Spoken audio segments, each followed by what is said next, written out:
Pitágoras, quem foi?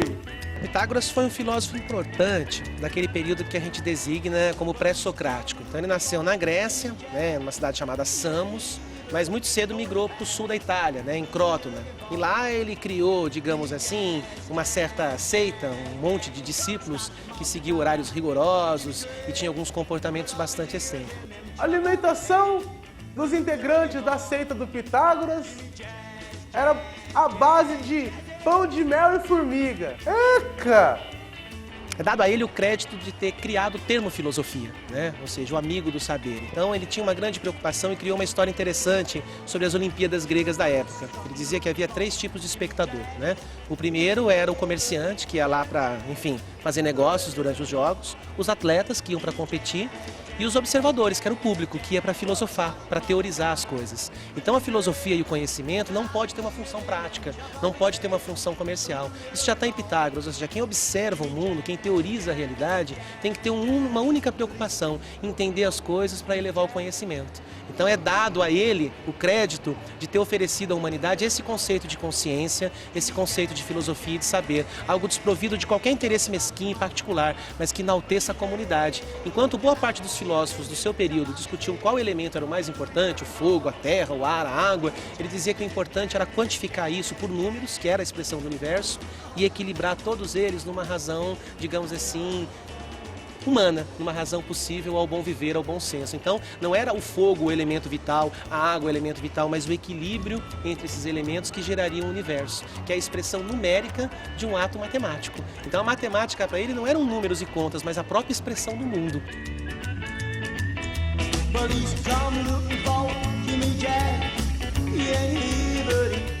Ele descobriu uma coisa, que a grossura das cordas musicais, e a possibilidade que elas tinham em termos de extensão, daria o tom da nota, E daí a gente tem as cordas do piano, a gente tem as cordas do violão e a gente vê que elas têm variações, tanto no comprimento como na espessura, porque ele percebeu que o timbre, o tom, o agudo ou o grave de cada nota estava muito ligado à distância que as cordas teriam entre si, a distância que as cordas teriam em relação às suas extremidades e, sobretudo, a sua espessura. Então, o dó, ré, mi, fá, sol, lá, si, aquelas coisas todas com sustenidos e bemols, notas, acordes, arpejos, de uma certa maneira, nascem de algumas descobertas ainda muito primárias, mas que Pitágoras e os seus discípulos fizeram lá no século V a.C. A contribuição à filosofia, à matemática e mais ao rigor, à disciplina, ao conhecimento, torna uma figura ímpar, o nome de uma instituição. Fui eu que negociei a aquisição dessa faculdade, conheci a faculdade sob o ponto de vista do que ela tinha de melhor, do que ela tinha como necessidade de melhoria, e quando foi agora, em janeiro desse ano, janeiro de 2009, que a faculdade precisava de uma remodelação, precisava de uma revitalização, me chamaram e falaram assim, olha, é um desafio diferente do que você vinha fazendo, você deixa de fazer esse trabalho corporativo para o grupo todo, vai voltar a se focar exclusivamente numa faculdade, mas é um momento importante para nós. É um aprendizado para mim, pessoalmente, é muito rico compreender tudo isso, mas eu acho que é um aprendizado para o grupo como um todo, inclusive para os próprios professores que estão aqui trabalhando conosco hoje, os coordenadores. Para vocês, alunos, de uma maneira geral, o que eu acho importante de dizer é o seguinte: a instituição de ensino, seja ela qual for, Pitágoras como um todo, ou Pitágoras de Londrina, ou uma universidade estadual, como é o caso da UEL, não pode, por ser transmissora de conhecimento, ter a prerrogativa de se sentir a dona do saber. Então, ela tem que ter a humildade de reconhecer que todo e qualquer projeto educacional, ele vai ser construído dia a dia. Então, os erros fazem parte dessa trajetória. Ser humano é errar. Só erra quem faz. Quem não faz, não erra. A nossa intenção é fazermos com que a faculdade cresça sob o ponto de vista acadêmico, cresça sob o ponto de vista da inserção dos nossos alunos no mercado de trabalho e que vocês, ao formarem, que o nome Pitágoras sirva como uma credencial positiva. Por quê? É uma instituição que hoje tem, o grupo como um todo, tem hoje 27 faculdades espalhadas pelo Brasil. Na medida que nós tivermos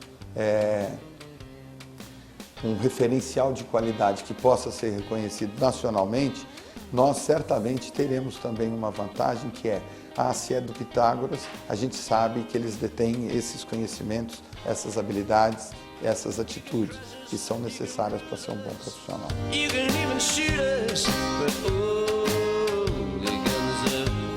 Existem coisas que acontecem na nossa vida que tem uma motivação que às vezes a gente não compreende. Mas o destino da gente somos nós que fazemos com linhas de atitude. Eu acredito no acaso, mas eu acho que se o vetor desse acaso é positivo ou negativo, vai depender muito da forma como a própria pessoa se comporta. Como eu falei pra você, o filho aqui, olha lá, interage com as duas. Normal, nós somos normais. Mas pra televisão você vai ter que ser uma coisa hiperreal. Vocês estão assistindo o que eu já fiz? Agora nada, tem a vassourinha ainda.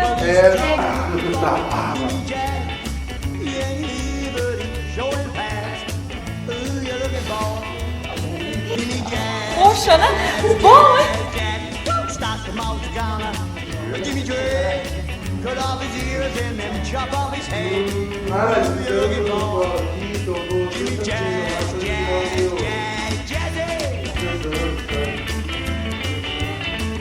Vai me jogar. Vamos perder o áudio. Fazer o quê?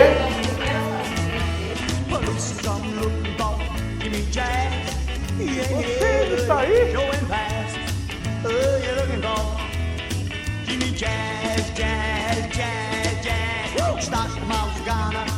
Jimmy J, got out the years in them chuck off his head.